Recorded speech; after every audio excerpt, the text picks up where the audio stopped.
आपने tune in किया है द साइलेंट जोन और मैं हूँ परमिता। नमस्कार दोस्तों, आप यहाँ पर सुनते हैं बेहतरीन कथाएं और कहानियाँ। जारी है मनु भंडारी जी की कहानी एक खाने आकाश नाए।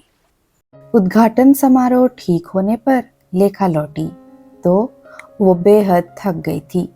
बिना कपड़े बदले वो ज्यों के त्यों पलंग पर जा पड़ी। दिनेश उसके सिराने बैठकर 2 क्षण तक उसके क्लांत चेहरे को देखता रहा। पसीने से सारा पाउडर पुछ चुका था और एक अजीब सी चिपचिपाहट चेहरे पर छाई हुई थी। बड़े स्नेह से लेखा के सिर को सहलाते हुए दिनेश ने कहा, लेखा, आज तो मुझे एकाएक ही लग रहा है कि तुम बहुत ही कमजोर हो गई हो। देखो तो हड्डी हड्डी निकल रही है। पिछले 6-7 महीने के परिश्रम ने तुम्हें तोड़ दिया है। सोचता हूँ तुम कुछ दिनों को बाहर चली जाओ। लेखा धीमे से मुस्कुराई। दिनेश को याद आया, मुस्कुराती लेखा कभी कितनी आकर्षक लगती थी। और अब 1 मई से तुम्हारा कॉलेज बंद हो रहा है, बस उसी दिन चली जाओ। मैं भी छुट्टी के लिए अप्लाई कर देता हूँ। जैसे ही छुट्टी मंजूर होगी आ जाऊंगा। पागल हो गए हो? आज सबने कह दिया तो तुम्हें बस। अरे कह क्या दिया? मुझे क्या दिखाई नहीं देता? और एक बार दिनेश ने लेखा की आंखों के पास पड़े हुए गड्ढों को छू कर देखा, चेहरे पर पड़ी हुई झुर्रियों को महसूस करके देखा। सोचता हूँ ना हो तुम कुछ दिनों को घर ही चली जाओ। अम्मा भी बड़ी खुश होगी और वहाँ की तो आव हवा भी ऐसी है कि एक बार मुर्दा भी जी उठे। छुट्टी मंजूर होते ही मैं भी पहुँच जाऊंगा। कुछ समय सबके साथ रहकर फिर हो सका तो हम लोग थोड़े दिनों के लिए कहीं पहाड़ पर चले जाएंगे। अब थोड़ा सा काम बचा है, इसे कर लेने दो ना। नहीं नहीं, अब मैं कुछ नहीं सुनूंगा। अब ऐसा क्या काम है जिसके लिए यहाँ रहना जरूरी है? टाइप किए हुए चैप्टर वहां बैठकर भी रिवाइज किया जा सकता है। मैं कल ही बापूजी को लिख दूंगा, सुरेश और रमेश को भी लिख दूंगा। तुम्हारी सारी व्यवस्था कर देंगे वे लोग। 1 तारीख को तुम्हें जाना ही है। गाड़ी जब प्लेटफॉर्म पर पहुंची तो सूरज डूब चुका था। सारे आसमान पर सोने में घुली सिंदूर पुत रही थी और वातावरण में सुनहरी आभा छाई हुई थी। लेखा ने खिड़की से सिर निकाल कर देखा। उसकी उत्सुक आंखें रमेश और सुरेश को खोज रही थी। रेंगती गाड़ी, 8-10 अजनबी चेहरे, 2-4 कुली, प्लेटफॉर्म की मामूली सी चहल पहल।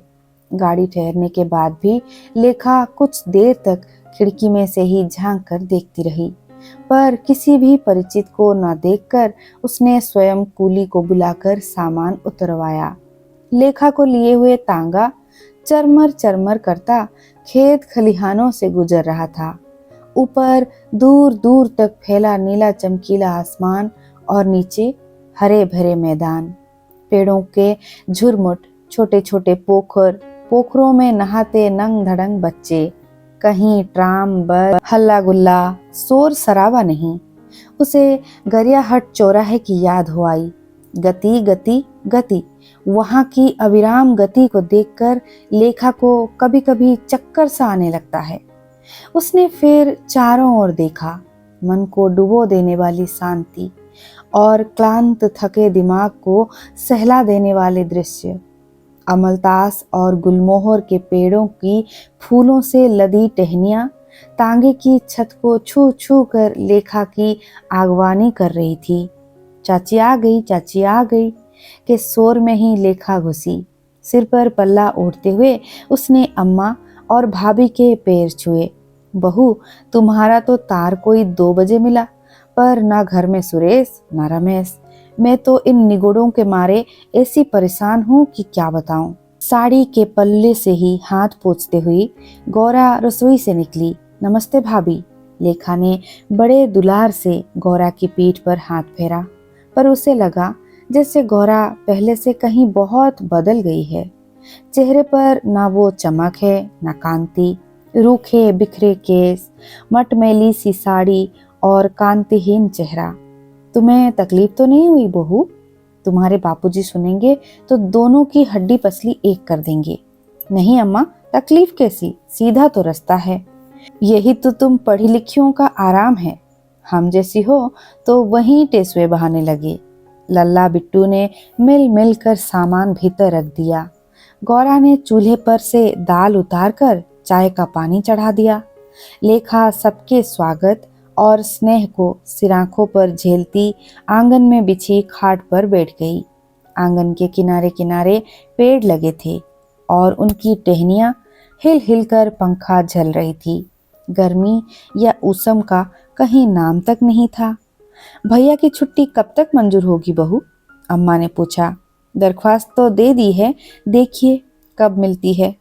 और तुमने ये हड्डी हड्डी क्यों निकाल रखी है?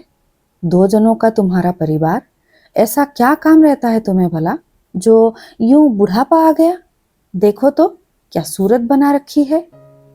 काम तो कुछ नहीं, पर वहां की आब हवा ही कुछ ऐसी है अम्मा की, तभी तो हम कहे हैं भाई कि यहीं रहो।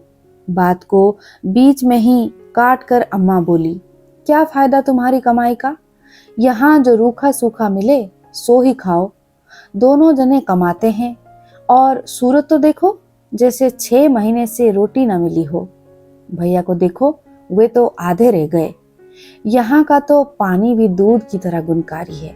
लेखा केवल मुस्कुराई, पर जरा दूर बरामदे में बैठी तरकारी काटती हुई भाभी बोली, कलकत्ता के सैर सपाटे छोड़कर कौन इस घनचक्कर में फंसेगा?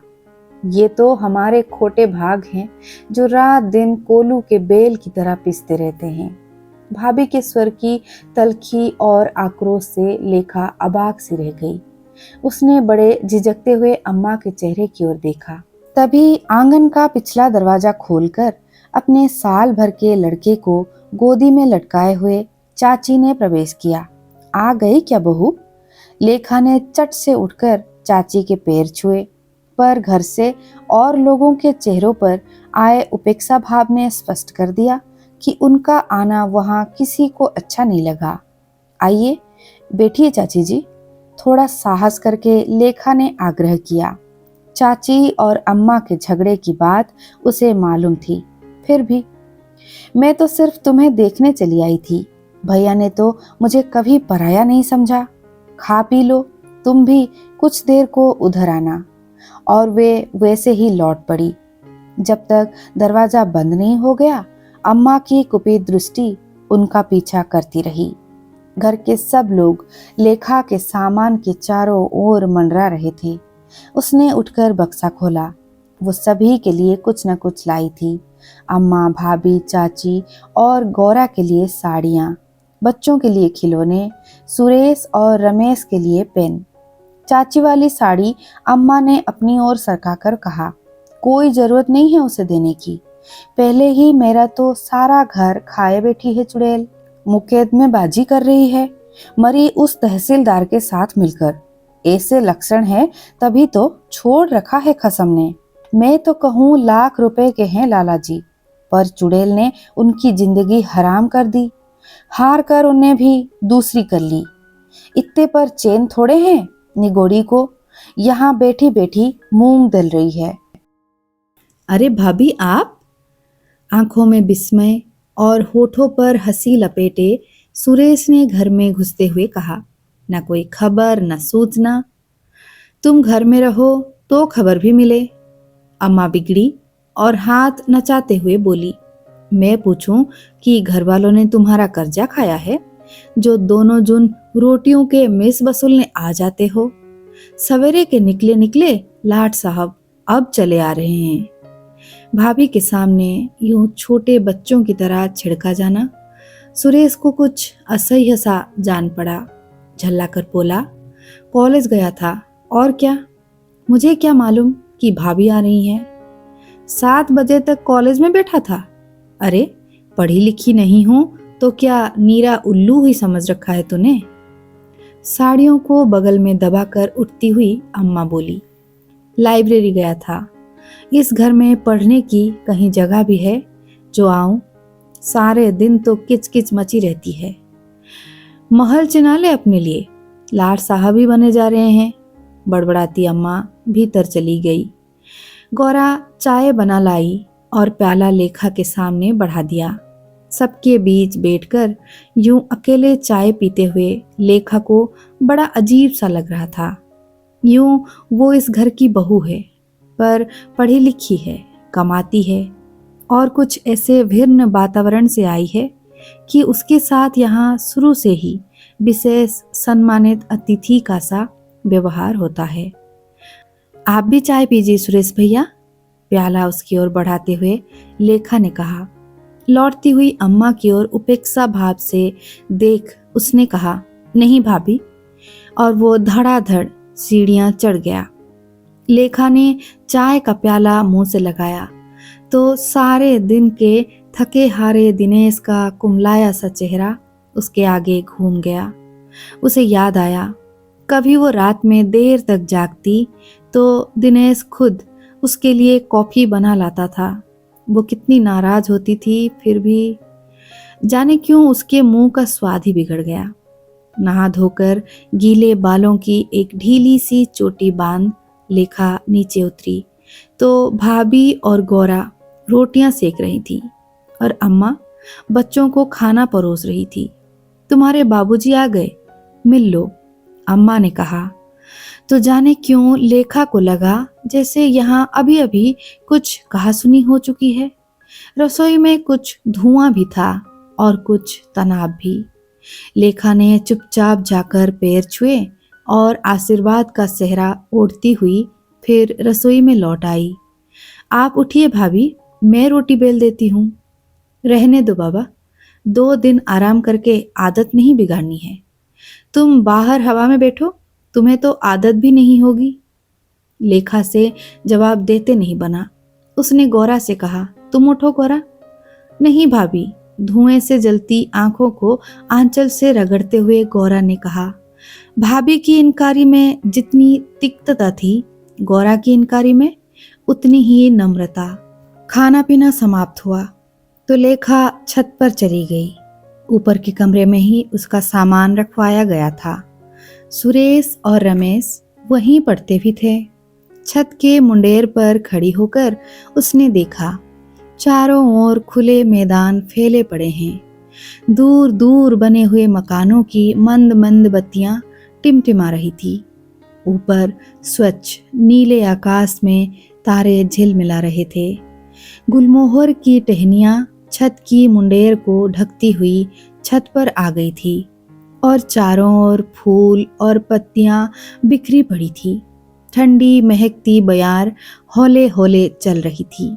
धुएं से घुटा हुआ कलकत्ता याद आया, जहां ऐसी खुली छत नहीं है, ऐसे खुले मैदान नहीं है, ऐसी प्यारी हवा नहीं है, तारों की ऐसी जगमगाती दिवाली नहीं है। वो आकर खाट पर लेट गई तो पेड़ों की डालियां उसे पंखा झलने लगी। उसकी आंखों के आगे दिनेश उभर आया। कमरे में फुल स्पीड पंखे के नीचे भी पसीने से भीगा, बेचैनी से करबटे बदलता, छटपटाता। सवेरे 4 बजते ही लेखा की नींद खुल गई। पिछले कई दिनों से वो नियमित रूप से 4 बजे उठ रही है। आज उसे पढ़ना नहीं था, कोई और काम भी नहीं था, फिर भी नींद खुली गई। वो उठी, उसके बिस्तरे पर पत्तियां और फूल की पंखुड़ियां झड़ी पड़ी थी। थोड़ी ही दूर गौरा, सुरेश, रमेश, लल्ला, बिट्टू सोए हुए थे, निश्चिंत, बेखबर। वो खाट से नीचे उतरी। मुंडेर पर अमलतास और गुलमोहर के फूल इठला रहे थे। भोर के हल्के फीके प्रकाश में उनका रंग बड़ा चटकीला लग रहा था। लेखा ने फूलों को छुआ। अजीब सी पुलक से इसका रोम रोम भर गया। अपने कमरे में वो बहुत फूल लगाती है, पर पेड़ों पर लगे फूलों को बाहों में भरने का ये आनंद उसके लिए नया था। चिड़ियों के कलरव से धरती आसमान के ओर छोर मिल गए और आसमान का कोना सिंदूर या आभा से दीप्त हो उठा। मैदानों में खिले रंग बिरंगे जंगली फूलों में चटकीला पनाने लगा और चारों ओर एक नई स्फूर्ति का आभास मिलने लगा। मन में एक विचित्र सी पुलक और ताजगी लिए लेखा नीचे उतर आई। दोपहर के सारे कामों से छुट्टी पाकर अम्मा ऊपर आकर लेखा के पास से बैठ गई। बहू, बड़ी के लक्षण तो तुम देख रही हो, उठते बैठते कोसती है। उसे तो घर के हम सब जहर लगे हैं। हमें तो भाई उससे अब कोई उम्मीद नहीं रही। अब तो तुम ही इस घर को ढर्रे पर लगाओ तो लगे, हम तो हार गए। अम्मा के स्वर में व्यथा और निराशा उभर आई और उनका स्वर टूट गया। गौरा का ब्याह करना है। हम तो बहुत कहते थे कि इसे इतना मत पढ़ाओ लिखाओ, कोई नौकरी तो करवानी नहीं है इससे। फिर एकाएक रुकी। शायद ख्याल आया कि लेखा भी नौकरी करती है। बात संभालती हुई बोली, सब तो तुम्हारी जैसी होती नहीं। फिर कलकत्ता की तो बात ही और है। कुछ करो, कोई कहने सुनने वाला नहीं। पर यहाँ तो 50 बातें देखनी होती है। बड़ी को छठा दर्जा पास कराकर ब्याह दिया तो आज अपना घर बार लेकर सुखी है, पर इसके लिए तो एमए पास लड़का चाहिए कि नहीं। अब तुम ही बताओ कहाँ से लाऊं। तुम्हारे पिताजी में तो अब दर दर के ठोकरे खाने का दमखम नहीं रहा। लड़के को दुकान से ही फुर्सत नहीं। यूं भी उन दोनों का हम पर तो सदा कोप ही बरसता है। अब तुम्हारे आदमी ने तरक्की नहीं की तो हम क्या करें। रहे सुरेश और रमेश, सो उनकी तो बात ही न्यारी है। पढ़ते लिखते क्या है, हम पर एहसान करते हैं। ये भले और इनकी किताबें भली। घर वाले इनके बला से मरे चाहे जिए। यूं भी अम्मा, ये बेचारे इन विषय में कर ही क्या सकते हैं। उनकी तो अभी उम्र ही पढ़ने लिखने की, सबकी अपनी अपनी उम्रें हैं। तो लड़की को कौन पार लगावेगा। तुम लोग यूं ही घर से कट छट कर रहते हो। बिरादरी के 4 आदमियों को तुम नहीं जानते होंगे। मैं तो भैया चिंता के मारे रात दिन घुली जाती हूँ। लेखा समझ ही नहीं पा रही थी कि वो क्या जवाब दे। वो अपने को ही अपराधी महसूस करने लगी। अब आजकल एक नई धुन सवार हुई है। कहती है मैं तो नौकरी करूंगी। इसी जुलाई से स्कूल में कोई जगह खाली होने वाली है। सो रात दिन यही रट लगा रखी है कि पढ़ाऊंगी। अब तुम ही बताओ, इस छोटी सी जगह में वो नौकरी करेगी तो अच्छा लगेगा। क्या हर्ज है अम्मा, समय भी अच्छा बीतेगा और कुछ मदद भी हो जाएगी। माफ करो बाबा, हमें नहीं चाहिए ऐसी मदद। हाथ नचाते हुए अम्मा भड़क पड़ी। जवान लड़की, एक बार पैर घर से बाहर पड़ गया तो फिर बाहर की ही हो रहेगी। आज और चाहे कुछ हो, कम से कम अपनी इज्जत तो ओढ़े बैठे हैं। अब तो लगता है मुंह दिखलाने लायक भी नहीं रहेंगे। तुम कलकत्ता की बात छोड़ो, मैं कहता हूँ इस बार भैया आए तो इसका जुगाड़ बिठा दो। लेखा को अचानक ही मीना की याद आ गई, जो अपनी 16 साल की लड़की से जब तब कहती रहती है, देख रीति, तू अपनी शादी अपने आप तय कर लेना। इस भरोसे रहना ही मत कि हम सब तेरे लिए लड़का ढूंढते फिरेंगे। बस खबर कर देना तो धूमधाम से शादी कर देंगे। और वहां सबको इस बात का अंदेशा हो गया है कि अवश्य रीति किसी दिन कोई गलत काम कर बैठेगी। फिर भी बड़ी संसंकेत सी नजर चारों ओर डालकर और कुछ और पास सरक कर अम्मा ने धीरे से कहा, अब तुमसे क्या छुपाऊं बहू, तुम्हारे पिताजी के पास वो पाठक जी का लौंडा आया करे हैं कभी कभी। मैं सोचती थी आता होगा यूं ही, मुझे क्या पता यहाँ कोई अलग ही खिचड़ी पक रही है। आज किताबें आ रही हैं तो कल कुछ और। फिर स्वर को और धीमा करके बिल्कुल ही फुसफुसाते हुए बोली, चिट्ठी भी पकड़ी एक दो तो। और अम्मा अपनी बात की प्रतिक्रिया जानने के लिए लेखा के चेहरे की ओर बड़े गौर से देखने लगी। परंतु इतनी बात सुनकर भी लेखा को यूं निर्विकार भाव से बैठे रहना उन्हें अच्छा नहीं लगा। आगे कुछ कहने का उत्साह ही जैसे जाता रहा। सारी बात को समाप्त करने के लहजे में बोली, क्या करें, कुछ समझ में नहीं आता। ये तो समझ लो बात तुम्हारी चाची और बड़ी तक नहीं पहुंची, नहीं तो सारे गांव में हंगामा मच जाता। अम्मा का गला भर्रा आया। शाम को पिताजी ने आते ही खबर दी कि बड़की की लल्ली की शादी पक्की हो गई, सप्तमी को लगन जा रही है। कहाँ हुई, लड़का कौन है? अम्मा ने उत्सुकता से पूछा। आगे की कहानी हम सुनेंगे पार्ट 3 में। आप बने रहिए हमारे साथ द साइलेंट जोन पर। मैं फिर मिलूंगी। विदाई। जय जगन्नाथ।